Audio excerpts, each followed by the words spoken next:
je m'appelle Thomas, et ce que je vais vous dire, je ne l'ai jamais confié à personne.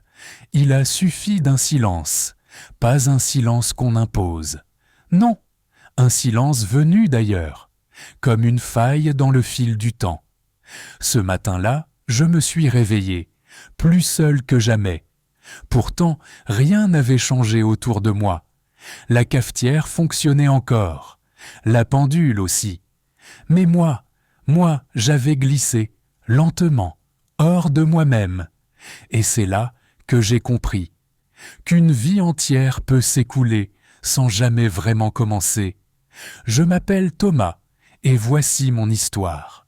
Imaginez une vieille maison, juchée au sommet d'une falaise, où le vent porte encore l'écho de secrets tus pendant des décennies. En contrebas, un fleuve silencieux, témoin impassible de drames passés et de bonheurs enfouis. Thomas Beaulieu, jeune banquier à la réussite éclatante, hérite de ce lieu chargé d'histoire, un héritage qu'il n'a pas choisi, mais qui va bouleverser ses certitudes. Dans la demeure, il découvre les carnets intimes de son grand-père, Antoine, dont il ignorait l'existence. Des récits poignants, des aveux douloureux, des regrets qui semblent encore palpiter entre les pages jaunies. Et parmi ces lignes, les réponses à des questions que Thomas n'osait pas se poser. Il y retrouve l'ombre de sa mère disparue, le vide qu'il porte en lui depuis toujours. Et soudain, la possibilité d'une vie plus vraie, libérée du poids du mensonge. Mais quel choix feriez-vous si la vie vous offrait une seconde chance? Seriez-vous prêt à laisser derrière vous tout ce qui vous semblait acquis, à braver vos peurs les plus enfouies pour retrouver celui ou celle que vous aimez? Confronté à l'inconnu, Thomas devra réévaluer la notion de réussite et chercher la force de s'ouvrir à l'amour sans condition.